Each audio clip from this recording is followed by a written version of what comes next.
The harness, so basically how you use the LLM, is much more important than the actual model. Hey, welcome to the Velocity Lab. I'm Dave. I'm Dan, and today we're going to talk about LLMs. Yeah, we're going to talk about models today. There's a lot of talk about models, like GitHub's all over it, not GitHub, LinkedIn's all over it. There's a lot, there's vendors who create models, and then there's a bunch of open source models, and then there's the Chinese models. Yeah, the labs, the AI labs, what they call them. But I think the reason that this has come up more is just because people are finally looking at their bills. Yeah. And they're like, okay, we're spending a lot of money. Yeah. What can we do to save money? And the answer probably isn't do less with the LLM. Yeah, I think that came out where there was an article, one of our clients pointed out this article where people they're taking AI adoption and all of a sudden they're getting these huge bills and they're not moving any faster in a measurable way. And now, we're going to stop using, the answer is we're not going to use LLMs. That's ridiculous. It's just how you use it. So I have a theory, Dan. Do you want to hear my theory? I'll hear it. I'll listen. The harness, so basically how you use the LLM, is much more important than the actual model itself. For example, if you use Shipwright, hey, we built Shipwright. We're just talking about Shipwright. If you use Shipwright, which is a system, right? Yeah. To write code, and then you have someone else who's just, I don't know what you call it, just using it without a system, but they're using the latest model, and we're using a lower model, an older model. My theory is that the system's going to be much more successful that even though if it's using an older model or an open source model versus the latest model. Yeah. So I definitely agree the system is a huge part of it just because it's what enables us to just plan with the agent or the LLM. No, we plan with an agent and then queue things up and let the agent take it. And we know that the agent is going to go through each individual step that we put in front of it. Yeah, every time. And even if so we say, all right, we're going to code, we're going to review, we're going to patch and cycle and then deploy, right? And then inside of each step, there's 14 different steps? Yeah, 14. Or something like that. And even if when we're writing code, the agent misses one step, because it can happen, we know that the review is going to look and go through a similar number of steps, catch it, and then we'll have to patch it. So we know that we can push code to the system and it will get the same treatment every time. Or we can push a plan to the system, it will get the same treatment every time. Yeah. That's what enables us to chat with the LLM, queue up tasks, forget about it, see it deployed, and make sure it's yeah. But I think what people are looking at now is that is it worth? So every time there's a new model, it's better. I assume it's better. Fable, I don't even think have I used Fable? Oh, I did by mistake. I have not used Fable because it's twice as many tokens, and I'm just there's no way it's going to be twice as good. And plus, I'm already running through my token budget. Yeah, so I think that's what's happening out there is that people are looking at their bill and they're like, okay, wait, what? Why are we using this premium LLM? So Anthropic is a premium LLM, right? You can go to Grok and it's a quarter of the price. You can go to an open source model. There's companies that host open source models. It's 10% of the price. Yeah. So I think companies are okay, is it the model or is it the system built on top of the model? I think the system is more important than the model itself. The model is important, but another feedback we got from one of our clients is that they are using Anthropic, but they also are using an open source model internally as well, right? And what they're evaluating is it's not as good, but is it worth paying 4 times or 5 times more for a model that's slightly better? What do you think, Dan? What's out there? What is in your brain right now? So for me, it's hard to say because I have a max plan and I am biased towards Anthropic because of that. Right? Anthropic, we love you, by the way. Love you. And so I just default to using their models. I don't use Opus by default though. So that's something, we don't use Fable. We don't default to Opus. I do use Opus for some things like debugging an issue or troubleshooting something that I'm maybe I don't know what it is. I need Claude to dig in and actually maybe reason about it a little bit. So I will go to that higher level for some scenarios, still not Fable yet, but my default is Sonnet. So I guess I agree with it to a certain extent. Yeah, I'm the same way. So we have agents in the cloud that run 24/7. Their default model is Sonnet. I'm gonna do some math for you. If I get it right, hopefully I sound smart. Only 3% of the time that it has a task, like a coding task, does it choose Opus, right? It's based off the complexity of this task, which is the best model. And this is based off of 600 or something tasks, right? Coding tasks. Yeah. Only 3% of the time does it use Opus.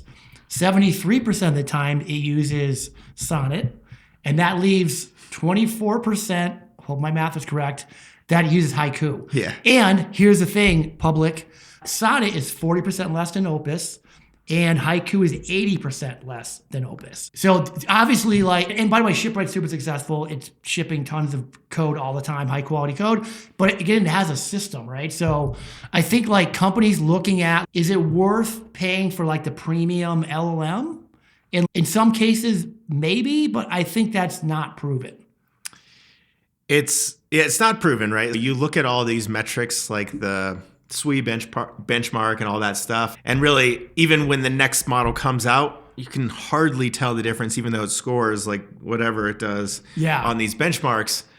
So yes, to a certain extent, I'm not convinced either way, to be honest. I think both are pretty important. But one, the system wouldn't matter if the model didn't exist. So there's that. But if you want to use an open source model, host it yourself, try to save money or go through Fireworks or something like that, and see how it goes. I don't really see anything wrong with that. For me, though, where I am, I'm actually not worried about the model. So maybe I'm aligned a little bit. I default to Sonnet, and I actually don't, and I default to Claude Code, because what I think right now, and so I guess this is where we're aligned, is the value add right now that the labs and everybody else hasn't really finished or isn't really getting to, is that system above it that is not done. So that's where I'm focusing on, because why do I care about this when there's so much I can do on top of the model or the Claude Code harness and that's where all the value is coming from right now for me, or that's where I'm focused, because it's not done yet.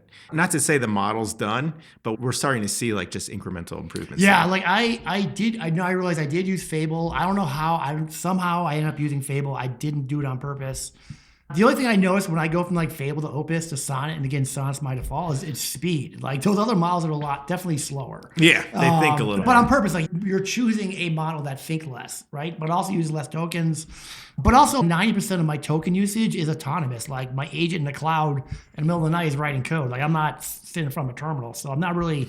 Yeah, and so much. The thing is, if I were to use a more powerful model, it would probably be during the planning phase, because that's when the majority of the hard work is done at the planning phase. Yep. We instruct it to break tasks down into smaller chunks, so we can then throw a smaller model at it, or a less expensive model at it. So if I were to use Opus, I think it would be at the planning phase for a more complex project. I tend to build incrementally though. So it's kind of just all right, this is what I want. How do we break it down? And let's go. Let's do the MVP here. Let's prove it out. I'm not doing super complex things. Now, that not to say I'm still using a ton of tokens, still doing a lot. To preface it though, 2 years ago or a year and a half ago, if you used Claude, right, when Claude first came out, it probably was a difficult task, because the model wasn't there. But now the models are there, right? But even we're saying, even the less expensive models are there. You're not having to work to be around. honest though, I haven't used them. Technically, you can wire Claude Code up to any model. You can use Fireworks AI and set the right environment variables, and it'll go to Kimi or Quinn or whatever, right? All these open source models. Technically, you can do it. Do I do it? No. But partially because I'm on a max plan. Yeah. Anthropic's subsidizing all my Thank you, tokens to a Anthropic. certain extent. I already said it once. Let's say it again. Why? We love you, Anthropic. Once you are big enough, once you have to go to that enterprise plan for Claude, then you have to use the API. Then maybe it makes more sense. But then I think really you're getting into this optimization phase. So I don't feel like we are optimizing Shipwright for sure, 100%. But we don't have the need to optimize so much on token costs yet. Yep. Because we don't have a huge organization. Most of the organizations we work with are 50 to 100 people. We do have large clients that are larger, but even within those clients, we're not onboarding thousands of engineers at once, right? Yeah. And that's, I think, when you really are oh, we could save $1 million or something if we use Quinn, right? So I don't know, TBD, but like I do think all the really interesting stuff right now is happening above the model. happening. So in our opinion, I think we share the same opinion.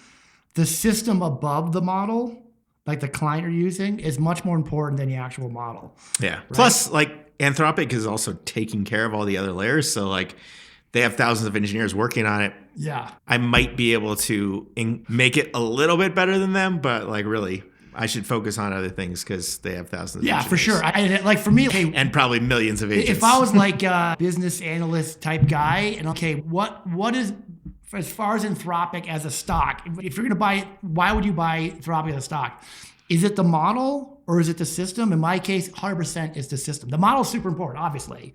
But at this point, like Dan and I haven't really used the newest model because like we don't need to. Like the system is way more important than the model. And by the way, we built Shipwright, which is also a coding system. And I guess the way I also think about it is the same way that I think about why I'm not coding anymore is like the LLM's so much faster than me. It can also iterate so many more times because it's so much faster. Like maybe the first thing it spits out, it gets the job done. Our system makes sure that it's working and functioning properly. But then not only that, it's like we have our maintenance crons that are coming along and making sure that all the code looks right and then improving. So, and this is actually worth discussing probably too. What if like Fable gets it right on the first time and like an open weights model takes 5 iterations to get it right. So then is it actually cheaper? Because you might be spending more tokens. So I don't know. I think it's all going to be interesting to see how it all plays out. I was shopping for a desktop GPU because you can run different models on there. But this is because Dave's a nerd. I am a nerd. We all are. Yeah, but like I want to be able to take a coding task and have it run through Shipwright. This is actually the interesting thing. Right? Is how do you know it's better? Yeah, how do I know? So that's the thing. So how do you know it's cheaper? Yeah. How do you know it does a better job? Yeah, like that. And so I want a little. By the way, if someone wants to donate GPU to me, that'd be awesome. But I just want to be able to like say, let's take the same task, the same code, the same system, and just swap out the LLMs and say, what is it accurate? Is this fast? Did it use many tokens? And so you're going to create evals for Shipwright potentially. I'll create eval and then. Yeah, there's a lot. Yeah. And then you have to have an LLM as a judge to figure out, so who's going to tell you it's better, right? LLM's going to tell you. And which LLM? So is Claude going to tell you that their model's better? So like it's a project. We're definitely not there yet because really what we focus on is actually just getting engineers into a place where they can start automating their work and working faster and freeing them up to work on the more important, the harder issues. They're not coding anymore. They're leveling up as engineers. Coding is happening for them in the background. They're approving PRs. They're watching it ship, making sure everything works. And as far as like optimizing that piece, we are optimizing like, okay, how many tasks can we get through? How many things are we finishing? The costs we are optimizing, but in like really big ways, right? It's like, okay, the model's doing this every single time. Let's write code so we don't have to give it to the model. Yeah. So we're actually taking tasks that are very deterministic away from the model. We haven't really optimized on the model yet. So we're getting there though. The only optimization we do as far as the LM goes, we choose which model to use per task, we already said, right? And again, only 3% of the time does use the default model, which is Opus. Right? Yeah. Only 3% of the time. Now, if you're a developer and you type Claude you start working Claude code, it's going to choose that more expensive default model, which we've already proven. Whatever you've configured it to. Whatever you configured you, but like most developers just using the default, we've already proven that you can code 73% of the time. It's not using that expensive model. It's using a model that's either 40 or 80% less than that. If you use our system, right? If you use our system, that's the whole point. Because we have a way to plan. We have a way to break things down. We have a way for us to actually determine which model should be working on it. But if you're ad hoc typing into Claude and you don't go through that rigor, but then again, there's so many trade-offs here, right? Because it goes through every single step every time. We're also spending more tokens every time because maybe someone just hey Claude, make this work.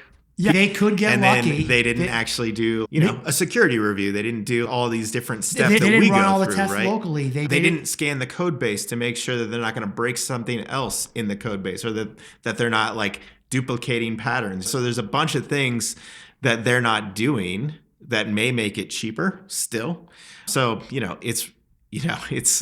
but actually the nice thing about the system is once you have the system, then you can start optimizing that system, because optimizing how individual developers are working ad hoc ways and they're not doing anything the same way. Yeah. Like you can't optimize that system. No. Like it's just. Well, it's not a system. It's just. Yeah, you can't optimize that because it's not a system. Yeah. Metrics, but you're going to go over to Joe over here and be like, hey, how are you using Claude? Oh, actually, you should do it more like Mike does. So yeah, it makes it so if you don't have a system, then you cannot enforce standards across your organization. If everyone's using the same system, it's very trivial to say, hey, here's how we're doing Java development. Here's how we build APIs. Here's how we do migrations. Like, let's do them all the same. It's easy to do if you have a system, because you just modify the system that everyone uses. Like, it makes it easier. So the question at the top of the hour, Dan, was, what is more valuable, the model or the system? Like the client, basically. And like, I think my answer is it's the client. I think your answer is the client as well, or is it the model? I mean, I think at this point, like we said a year and a half ago, it was all about the model. The models were, Yeah, for me, I'm focusing my effort on the system, not the model. That's what I'll say. Since I haven't experimented with all the different models and all the open source ones, I'm not going to say, oh, Quinn's just as good. Yeah. I'm not making that statement. Yeah, but, I'm not. But I am going to say that I am focused on the system. Yeah, for sure. Like I agree. Like it's just, we built a system where that's what our clients use. Like it's a system. Not the model does matter, but at this point, like we're saying, like Sonnet to Opus, like it's just use Sonnet. I mean, so there's the shipwright layer. Then there's also the Claude Code and the Codex and the open code layer, which we're still Claude Code. Yeah, we're on Claude. And luckily with Claude Code, you can switch the model too. So that is the harness that we've chosen. Is that more important than the model? I don't know. Yeah. But yeah, that's where we are. All right. So I think Dan would not answer the question. Did we say the system is more important than the model? I said I'm focused on the system. Okay. Dan, it's just uncommittal, man. You won't do it. Anyways, we're App Vitals. I need hard facts here.